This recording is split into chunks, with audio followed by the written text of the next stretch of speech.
امامت ڈیوائن ہے، اللہ کی طرف سے۔ اب کہنے لگے کہ امامت تو اللہ کی طرف سے ہے، لیکن جو آپ علی بن ابی طالب کو پہلا امام مانتے ہیں تو مولا علی کا نام قرآن میں کہاں ہے؟ کہنے کہ بھائی صفات تو آ گئی، اور وہ صفات سوائے 12 امام کے علاوہ کسی اور پر امپلیمنٹ بھی نہیں ہو سکتی، کیونکہ صفت کو ظاہر کرنے کے لیے اہلیت چاہیے۔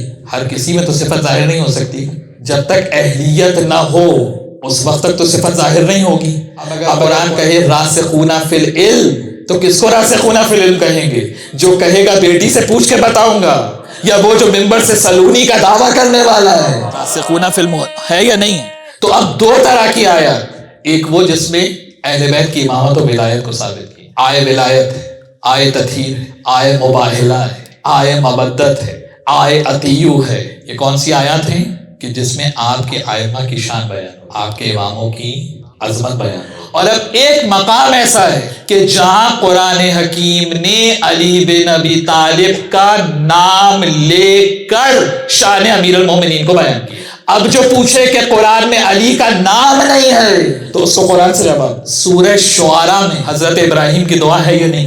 وَاجْعَلْ لِي لِسَانَ صِدْقٍ فِي الْآخِرِينَ، پروردگار میری اولاد میں، آل ابراہیم میں، آنے والے زمانے میں ایک سچی زبان کو قرار دے۔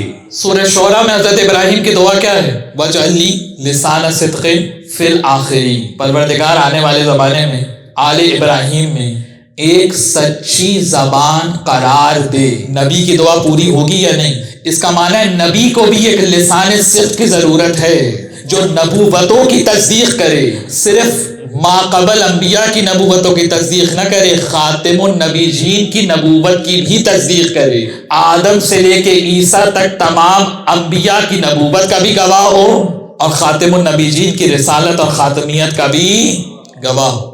وَاجْعَلْ لِي لِسَانَ صِدْقٍ فِي الْآخِرِينَ۔ تو جب سورہ شعراء کے اندر حضرت ابراہیم نے دعا مانگی تو اس کا جواب سورہ مریم میں آیا، وَوَهَبْنَا لَهُ مِن رَحْمَتِنَا وَجَعَلْنَا لَهُمْ لِسَانَ صِدْقٍ عَلِيًّا، اور ہم نے اولاد ابراہیم کے لیے رحمت کو قرار دیا اور آل ابراہیم میں ایک سچی زبان قرار دی جسے علی بن ابی طالب کہتے۔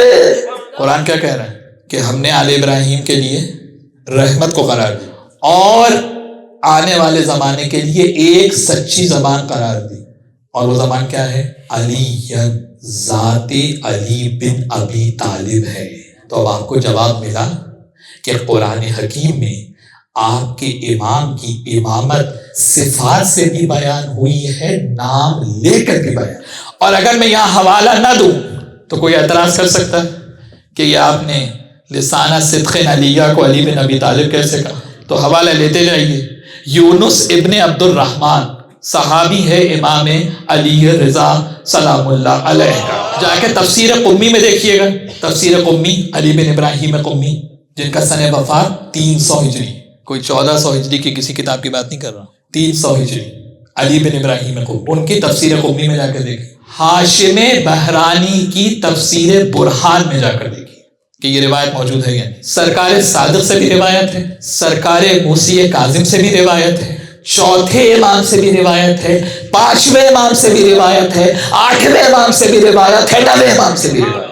اب اس کے بعد بھی کچھ ہے بات، اور روایت میں پیش کر رہا ہوں سرکار امام علی بن موسیٰ رضا کی۔ امام کا صحابی یونس ابن عبد الرحمن امام کے پاس آئے اور کہا فرزند رسول، یہ جو سورہ مریم کی 50ویں ورس نمبر 50 میں قرآن حکیم میں اعلان ہو رہا ہے وَوَهَبْنَا لَهُم مِّن رَحْمَتِنَا وَجَعَلْنَا لَهُمْ لِسَانَ صِدْقٍ عَلِيًّا، کسی نے مجھ سے پوچھا کہ تمہارے امام کا نام قرآن میں کہاں ہے، تو میں نے اس کو سورہ مریم کی یہ آیت پڑھ کے سنا دی، تو امام رضا نے جواب دیا صدقتا، تم نے بالکل صحیح یہ آیت پڑھ کر سنائی، یہی وہ آیت ہے جس میں ہمارے جد علی بن ابی طالب کا نام اللہ نے لیا ہے۔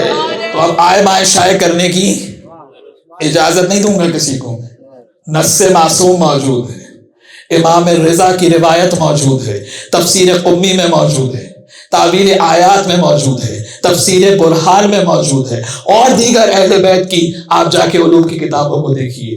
ائمہ فرماتے ہیں کہ اس آیت سے مراد لسان صدق علیہ یعنی امیر المومنین علی بن ابی طالب۔ تو آج کے بعد سے ذہن سے یہ مٹا دیجئے کہ آپ کے امام کا نام قرآن میں نہیں۔ امیر المومنین کی صفات کا بھی قرآن ذکر کر رہا ہے، امیر المومنین کا نام لے کے بھی امام قرآن بیان کر رہا ہے۔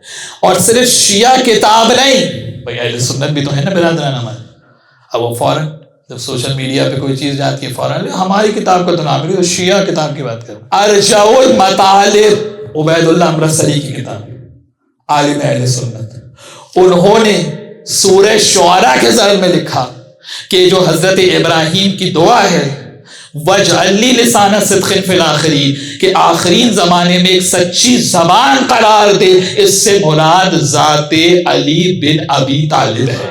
اس کے علاوہ کشفیہ حنفی نے اپنی کتاب مناقب مرتضوی کے اندر بھی لکھا ہے کہ یہ لسان صدق کہ جو اللہ نے آخر زمانے میں قرار دی، اس سے مراد کون ہے؟ امیر المومنین علی بن ابی طالب کی ذات ہے۔ تو اس کا معنی ہے قرآن صفات سے بھی آپ کے ائمہ کی تعریف بیان کر رہا ہے، قرآن نام لے کے بھی آپ کے امام کی تعریف بیان کر رہا ہے۔ تو ساری زندگی بھی اگر سر سجدے میں رہے تو کیا شکر ادا ہو سکتا ہے، حق ادا ہو سکتا ہے کہ آپ کے اماموں کی کس طرح سے مدح قرآن حکیم نے بیان کی ہے؟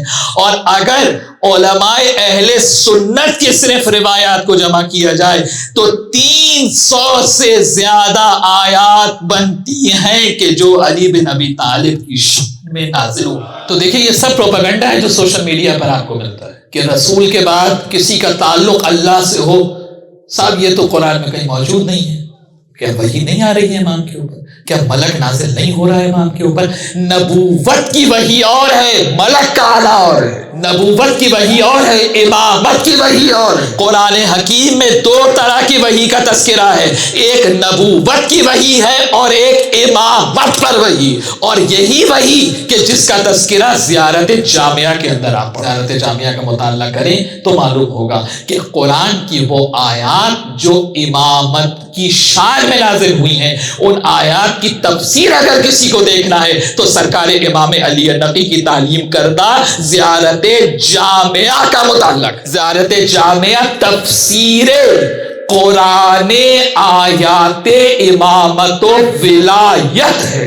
امامت و ولایت کی آیات کی تفسیر کا نام زیارت جامعہ ہے، جو کسی عالم کی روایت کردہ زیارت نہیں ہے، براہ راست سرکار امام علی نقی علیہ السلام نے اس زیارت کو تعلیم فرمایا اور امام زمانہ کی تائید زیارت جامعہ کو حاصل۔ تو جہاں لسان صدق ہے تو اب اگر کوئی پوچھنے آ جائے تو جواب کون دے گا؟ وہی جواب دے گا نا جس کو قرآن نے لسان صدق بنایا۔